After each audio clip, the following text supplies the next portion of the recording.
Recorded. Welcome to this week's episode of Moving Forward Talk with Diana.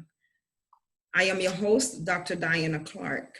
This week I have with me an amazing woman, Dr. Ava Eagle Brown. Dr. Brown, it's a pleasure to have you. Thank you so much for having me, Dr. Diana. I'm so excited to be here and I'm really glad that we connected this way. Let me share a little bit about Dr. Brown's bio. She's joining me all the way from the UK. She is a multi-award winning international speaker, an author, and a transformational mindset business coach. She trains, speaks globally to help others shift their mindsets to change their lives. Dr. Brown has featured on various platforms, such as the Bell South Telegraph, the Financial Times, the Sunday Mirror, the Booksellers, BBC, London Live, Huffington Post, The Voice newspaper, Television Jamaica, Sky TV, The Guardian, and more. And this week she will be featured on Moving Forward Talk with Diana. It's such an honor to have you. I'm really glad to be here. And as we say here, hi from over the pond. Yes. And I definitely want us to talk about the Mango Girl. But before we go into that, I want my audience to know, who is Dr. Brown? So tell us about your background, where you're from, your childhood upbringing, the family dynamics back then. Tell us about your struggles that you have encountered and now have moved beyond, though. Wow, that's such a broad topic, but I'll try my best. So, hi everybody, I'm Dr. Ava Eagle Brown, and I hail from the most beautiful island in the Caribbean, none other than Jamaica. Growing up in Jamaica for me was very it was multifaceted. It was bittersweet. At some points of it were really great. I had a great childhood in terms of when I compare to my own children. I was free to roam and be. Whilst they live in the UK, I feel that they're in a concrete jungle. But that said, my childhood had a lot of incest and it was very tumultuous. It was wrapped around incest, child molestation, and what the first world called child poverty and child labor. I very early on became the breadwinner for the family because my mother was a teenage mother, and having given birth to me, she was thrown out by her own mother and she found a new boyfriend and embarked on this new journey. And that is the familial situation in which I was born to a teenage mother who found a boyfriend to live with a pregnant or a young baby. And it was never easy. It was very hard. I remember growing up in a community where we would literally sit down and pick marijuana. It was normal for 10-year-olds, 8-year-olds, 9-year-olds to be involved in picking marijuana. And I remember seeing my age group or a little bit older and those who I should aspire to become were just having babies, going to the farm, and I know I didn't want that for myself. Now, if you asked me then to articulate what I wanted, I couldn't tell you, Right. but I just know that that was not what I wanted. And so very quickly, I understood that education was a different passport, and I wanted that passport. So I went to live with my stepmother, who actually was a witch, I call her. I became the helper in the house. And very quickly, my father sexually abused me in that house. And I couldn't go back to tell my mom because it was such a difficult one because my mom was very fond of my dad, even though he didn't own me as a young girl. And I ended up becoming very, very much a homeless teenager, going to high school homeless, and um, really decided that this could not be my life. So I ended up living with my auntie, and she then took me to give it to an uncle, like a package, hand it over, here you are. And that was the best thing that happened to me. He helped to change my life. And that's why I'm standing here today. Awesome. And I'm just listening to you. It's like reminiscing over some aspect of my own life. Mm.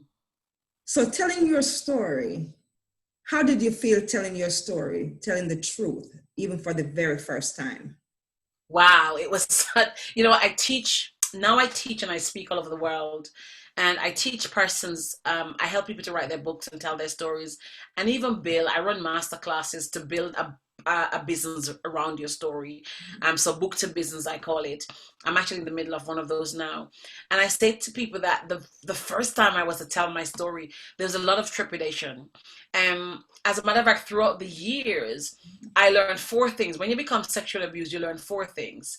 You become mute, you trust no one, and it's your fault, and you literally want to just swallow it and never reveal it because you've been brainwashed by the perpetrator to think it's your fault. It is your fault. And where I'm from, you don't wash your dirty linen in public. As a matter of fact, I grew up in the 70s in Jamaica where children are seen and not heard. And something like that would have been very taboo. As a matter of fact, you probably will be chased out of the community. So for me to share my story the first time, it was a lot of trepidation. I was really scared. I was afraid of the backlash. I was afraid of people saying I'm lying. I was afraid that nobody would believe me, right? So you learn that. Because I remember when my father abused me, he said, oh, don't, when I ran away from him, he said, oh, don't worry, if you tell anybody, they won't believe you. So I grew up believing that nobody would believe me. And so for a very long time, I had only told my first husband about this because I was too afraid to share my story. And eventually, I told my mom years later when she came to London to visit, I shared it with my stepfather because I trusted him. And so he carried it for a while, but I didn't tell anybody. Even my mates at school, I just kept it quiet. I was disruptive in school, but nobody knew why. And so when I told my story, when my book was released, I literally wanted to change my number. Like, oh my God. Because my family was like, oh, they heard I'm going to write this book and I hope my name is not in it. And the regular story, right? Nobody wants to be pictured from your viewpoint, but it's my story. So I remember when my story came out and it was in the paper and everything here in the UK, I was afraid. I got threats, some of them from my family. And I was nervous. And I remember being flown to Jamaica to do profile, right? Which is with Ian Boy. And that's like the Jamaican hard talk. And I was nervous. I went to do profile and I didn't go and see my family. I was scared. Eventually, I mean, there was a bit of backlash, obviously. But eventually, now it's what everybody loves. I mean, my mom's so proud of her big daughter. And, every time they see you here and there, they're proud. Because the thing of the matter is, it's my story. And if you want to tell your story through your lens, I encourage and invite you to do so. But I was afraid. And now I encourage my clients, do not be afraid. Because your story is not just for you. Your story is for you to share with others, to heal, to free, right? Right. To heal and to free. Your story is not for you. It's for healing others, freeing others, and helping others go through and come out of something.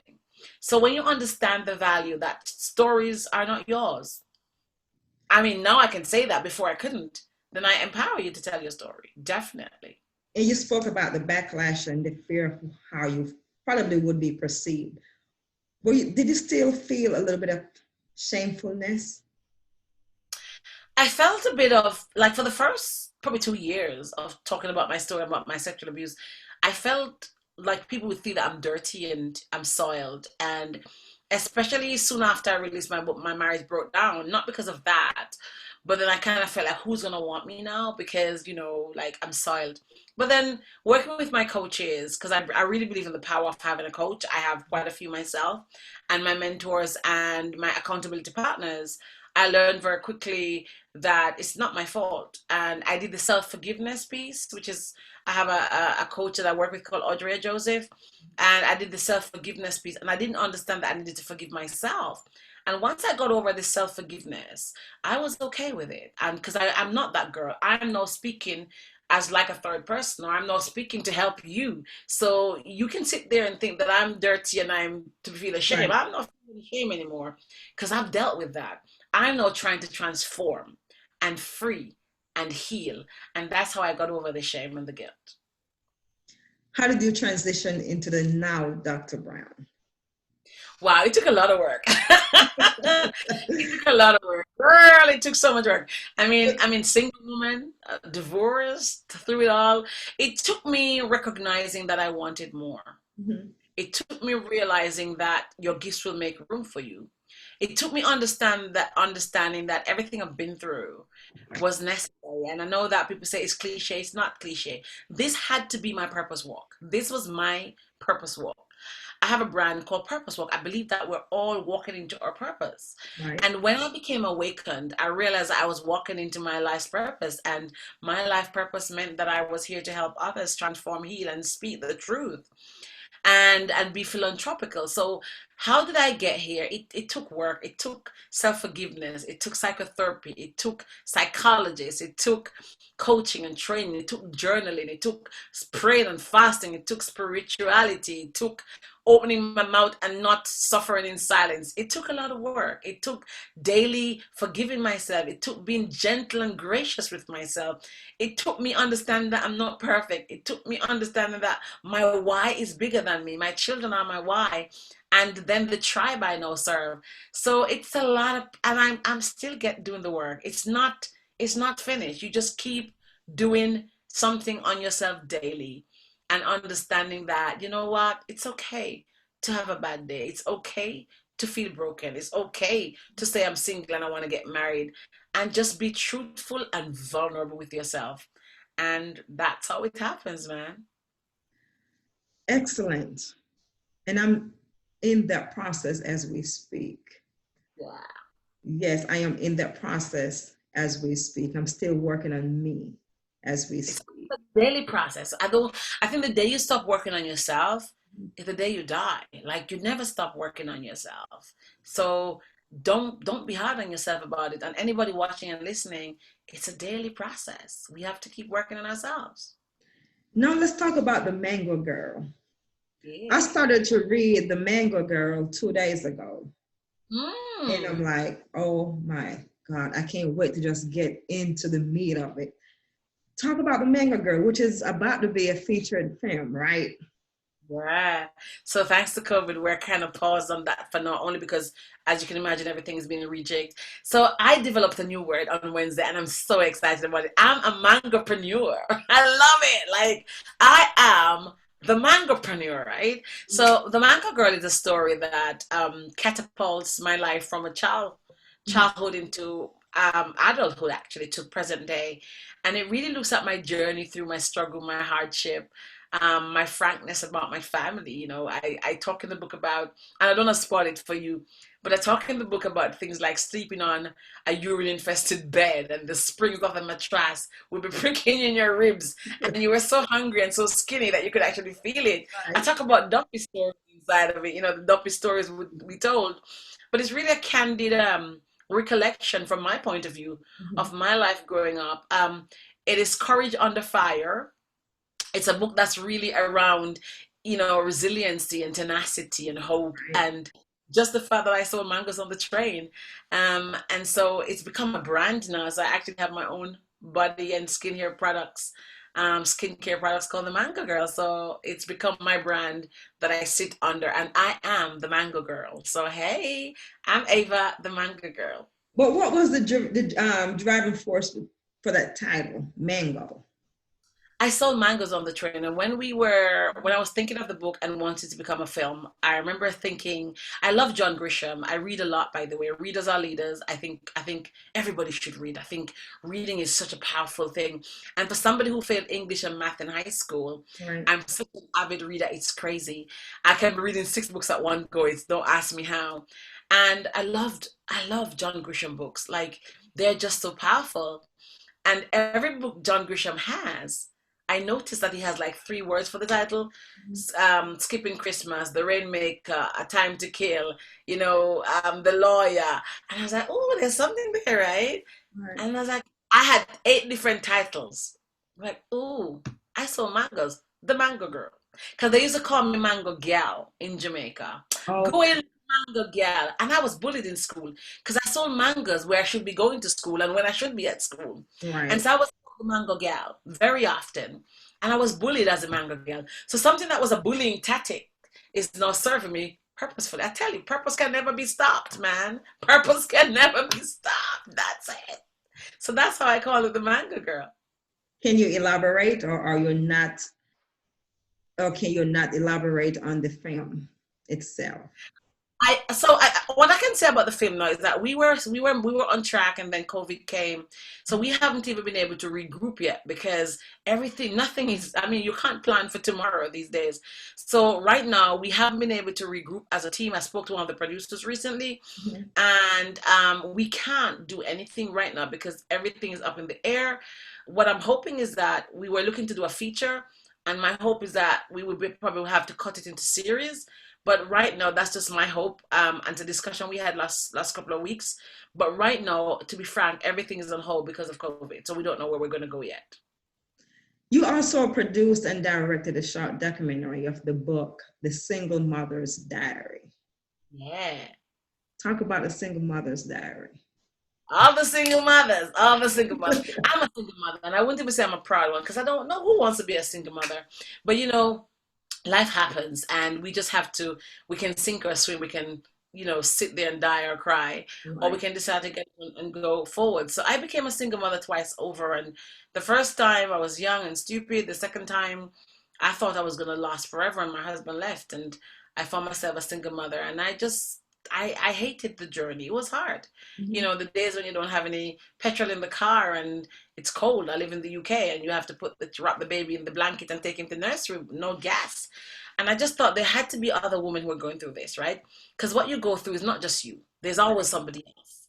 And so I gathered these women together, and we were telling our single mother story, not from the perspective to male bash. It wasn't about male bashing at all. Because when you read the single mother diaries, or you watch the movie on Amazon Prime, which is on there for rental, you'll see that we're not male bashing. We're literally just having a conversation around sharing our experiences. We have people on it who have OBEs from the Queen, which is Order of British Excellence, head teachers, you call them principals, from journalists. It's a plateau of different people.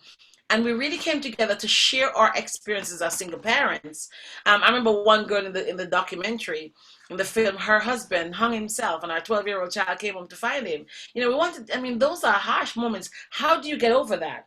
So it was really one around sharing experiences and sharing with others, because unfortunately, divorces are very rapid, and more people are becoming single parents, especially among African Caribbean people or Afro-American, I don't know you guys call yourselves there, but amongst Black people, people of color, African extraction. And so it's a reality that existed, and it just so happened that everybody on the film was Black. So we could have that open dialogue. And so it really looks at our experiences, tips and tricks of how we survive. We look at things like, form a partnership with other mothers, and, find a community, and really giving you some tips and tricks to survive. But also talk about, we spoke to the men, when you divorce your wife, when you leave your girlfriend, you don't divorce your kids. You need to be there. So it was really a powerful piece around trying to change the narrative and the conversation, and keep it positive. It was really positive because we were not there to bash any man, because that was not our purpose at all. Awesome. And I do have to ask you to speak about the Christian and burning sexual desire. Yeah, people at home. I saw that. I'm like, okay, that's another read for me. Oh my God. So I am I'm a spiritual woman. I'm a Christian. I don't hide it. My faith is big for me. And I feel that God is eventually calling me into ministry. I can feel it. But myself and one of my really good friends, evangelist, prophetess, author Phyllis Lee Turner, really powerful woman of God, actually came together and wrote this book, Christian, Single and Burning. And what we really wanted to address is the fact that a lot of us Christian women are, especially women in the church, because the church has so many women, so few men, and we are single, and we have these sexual desires, we have these sexual urges, but more churches are not talking about them. And so, because I'm such a radical rebel, I was ready to talk about it. So I teamed up with Celine, and we wrote the book. We're actually working on book number 2 right now, and we're talking in churches and conferences, and really, opening the topic, because it is a topic. There's sex happening in the church because people can't talk about being single, and the fact that their bodies are calling, because you're meant to be holy. And I agree, but let's have the conversation. So Christian Single and Burning is really looking at the topic around sexual desire in the church. How can you still have the desires but keep it holy and lock your shop? And that's what it really is about. And more of that, you have to find it in the book. That is my next read. After the Mango Girl, that will be my next read. Oh, yes. And I've already looked at some of your other books. I'm like, okay, so I'm gonna have to order some and just hand them out to different young ladies within the community. Because just by the title, Ava's Daily Inspiration, I'm looking at it and I'm like, yes, Yeah. we need that daily inspiration. Yeah, thank you. Yeah, you know what? I think writing is such a powerful tool, and I think that sometimes people, I like to read books that are relatable. So I find that a lot of people buy Manga Girl because you know what, they can relate to me. I'm not so far fetched. I'm the girl next door. I'm such a down to earth girl, and I say that because crazily enough, in some places people meet and think, oh my God, she's so down to earth. What did you expect? I don't know what you expected. And I ask the Lord to keep me this way because when you start getting to your head like there's something wrong because you've got to be able to remember that you are just flesh, right? And I have to And say spirit. something in you being down to earth. So when I made that post, and I'm pretty sure folks are going to be wondering, how did she meet Dr. Ava Brown? So, and I'm going to tell the story.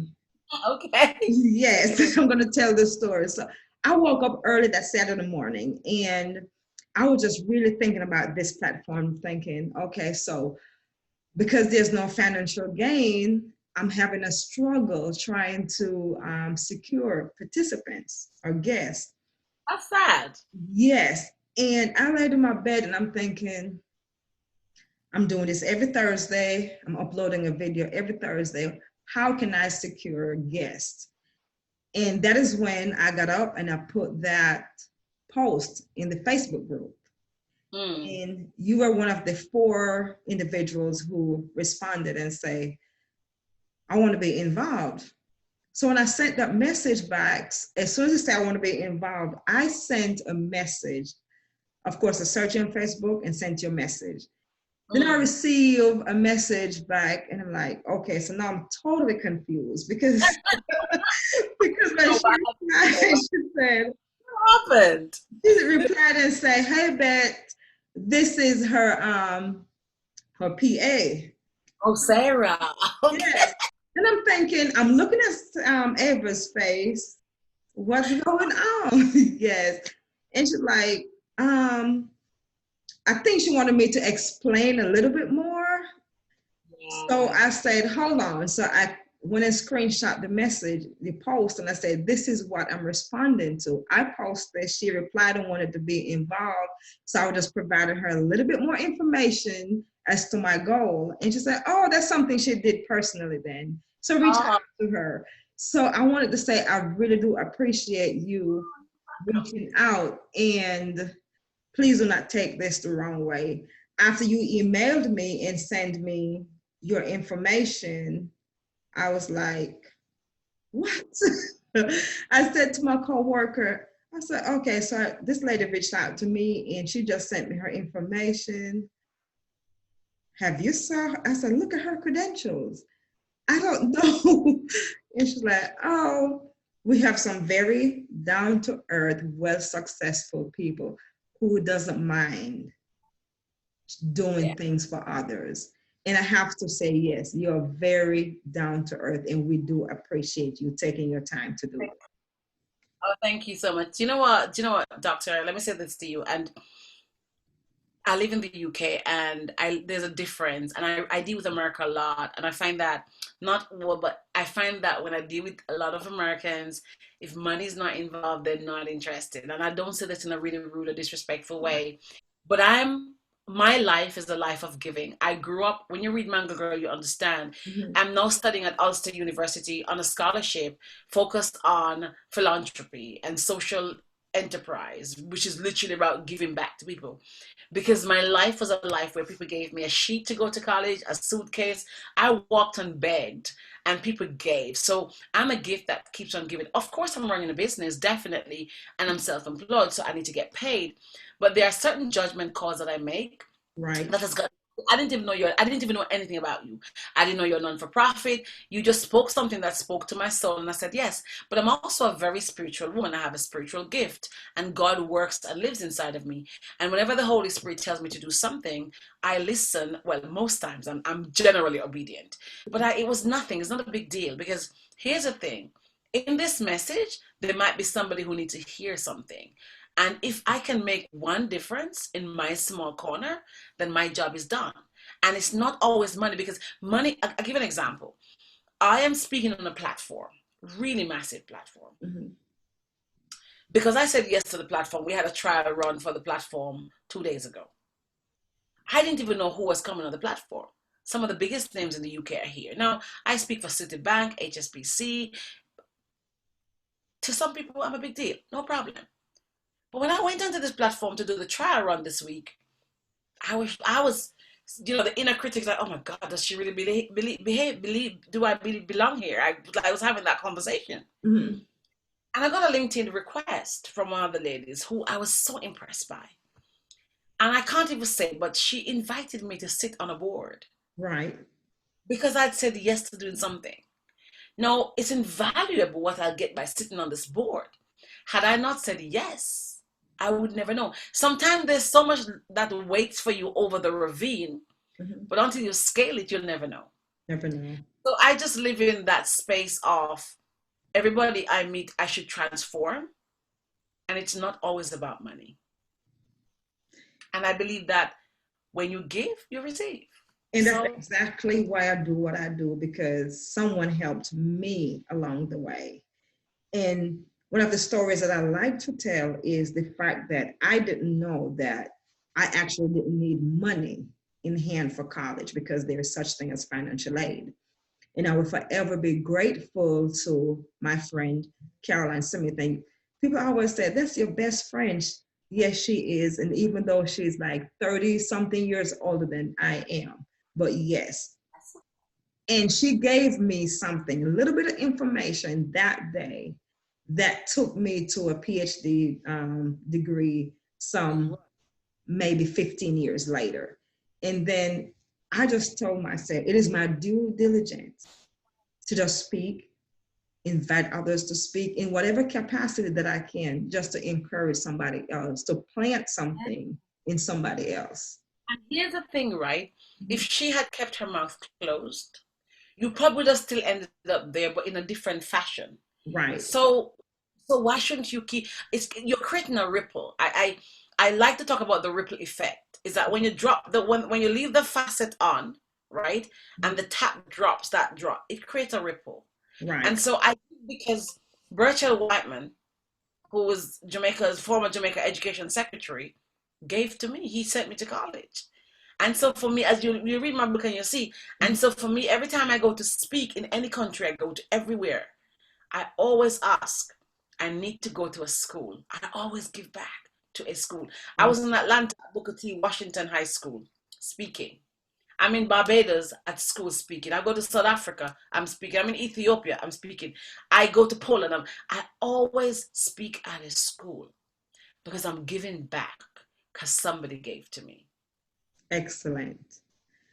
Now, what is on your moving forward path professionally? We know about the movie coming up, and we know about the documentary. And I forgot to ask you, before we talk about that, I forgot to ask you to mention about your natural product. Yes. Oh my God. So I'm just so excited about it. So I have the Mango Girl, which is a brand that I did. And that actually came out of a divorce. And I say my ex-husband led me to that business because after he left me and I didn't see it coming, I must say, I was so shocked. The man made love to me today. We had an argument tomorrow. And 3-4 days later, 2 days later, the police called me. 3 days later, 4 days later, I received documents from court. I was shocked. Okay, like it literally nearly gave me a breakdown. And I went into such a depression. I was in my house and I wouldn't shower for days. And I used to take shea butter, and I'm looking at shea butter, but I can't take it out now. And shea butter is like a piece of rock, right? And I used to make the products just for my skin. My children have eczema, just for my family. And then as I kept making them throughout my struggle and my divorce and my depression, I noticed that there was this calm that came, right? So I started making the products professionally, and we're a year plus old, a year, 8 months into starting. We won an award, Lux Life Magazine Award for the best handmade hair and skincare products in Northern Ireland. And then just last weekend, we were finalists for the Black British Beauty Awards, which is amazing. And then I just got nominated finalist for the Great British Entrepreneurship Award. So the award Congratulations. in the bank in a week and a half. And we're having investor conversations right now. So anybody listening who might just have a lot of money and want to come and invest in England, come on. I'm developing a menopause product range, which is looking to patent. It's not on the market, which is exciting. I'm actually looking at it now. It's in stability testing. So it's made now, but it's in the phase where it's been tested on people to get the feedback.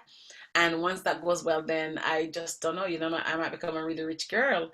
But it's a really great product. We ship to the US. We have clients in Florida. We got clients in Maryland. We got clients all over. So go to the Mango Girl, thatmangogirl.com and register, because we sold out. COVID came and we ran out of stock.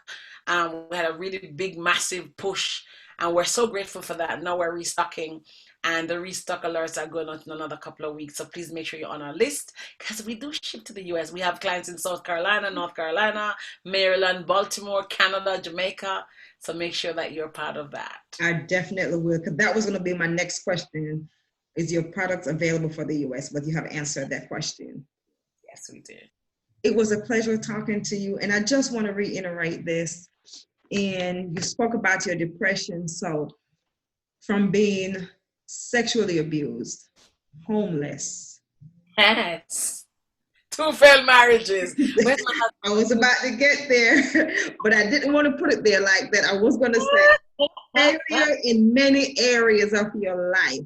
Wow. You have failed school. You have 2 failed marriages. Lost my money, lost my house, got robbed money, failed. I've failed more times than I can count. I've been a failure. I've failed a lot of times. But failure is feedback, right? Failure is feedback. And it's the pathway to success. It is the pathway to success.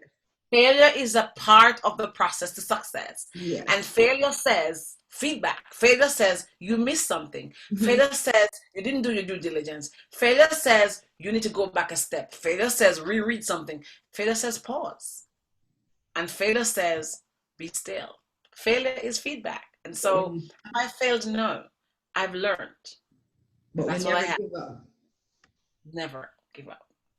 And so from there to now, you are a very successful woman who is not only empowering women in your community, but internationally. And I have to say, God is good. All the time. God is good. And I researched you after you reached out to me, and I like what you said. And I thought I have it wrote down, but you said something that you show that your past does not determine your future. And that is one thing, that is one of the sentences in my book. Your past, our past do not dictate who we become. Yeah, it doesn't. Your past does not, cannot dictate who you become unless you decide to allow it to. And I think it doesn't, there's no glass ceiling, right? I mean, look at us. Our stories are so intertwined. But I'm a girl who failed English and math in high school, product of a teenage mother, sexual abuse in so many ways, sold mangas on the train, bullied, 2 failed marriages, homeless, lost everything. I've had enough reason to have killed myself a long time ago. A daughter with mental health problem. Like my daughter called me last night, mommy. I said, what's wrong, baby? I can't find my favorite t-shirt. Like, she has mental challenges. Love her to bits. But that's because she saw her mommy getting raped at gunpoint. She was 3 years old. Right? So I'm single mother living in Europe, no family. Enough reason to lose my mind. But God is keeping you. Not understanding? God is keeping you. God is keeping me. And I don't smoke, I don't drink, I don't gamble, I don't prostitute, I don't steal. I'm relatively sane because we all are cuckoo somehow, right? Yes, yes, we are. Yes. But I'm here, and I'm here, and I'm just so grateful to be alive because so many have passed on before me, and I'm grateful. And the message that we're sending today to our audience is our past only has the power over us to defeat us if we allow it to. Yeah, definitely. And we cannot give it that power. You know, I could say it another way. Mhm. You can rewrite your story. Right. You've got the power to. You see, I did a speech yesterday, and I wrote on it that you can't choose how you were born. You don't get to choose that, but you can choose how you live. You might not even choose how you die. We don't get to choose that either. But in the middle, where how you live, you get to choose. You can choose that. And yes, you're gonna have some. You know, Steve Harvey invited me to Atlanta in 2016. I think it was, yeah, 2016, and I went to jump. And I remember I remember sitting right there, like literally, you know, with Steve Harvey, and he said, "For you to, you have to jump." But Right. it's not even the jump I'm talking about. It's what happens when you jump. You're gonna hit some potholes. You're gonna hit some roadblocks. In your life, you're gonna have some problems. Yes, you're born in this way. That happened, but you can pick yourself up. I believe that the day you stop trying is the day you die. Yes. And a man who never gives up, who keeps on trying, eventually you must succeed. Because quitters never win and winners never quit. Absolutely. That's me and that's you watching too, and that's you listening. You're not a So quitter. thank you very much. And I know you said a lot, and I know transforming the mind of others is your job, your profession. But are there any other encouraging words to our listeners?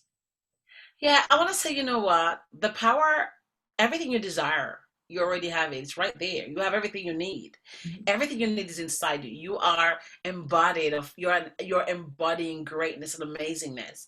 Don't let anybody tell you otherwise. So you need to know what you can tolerate, what you can take.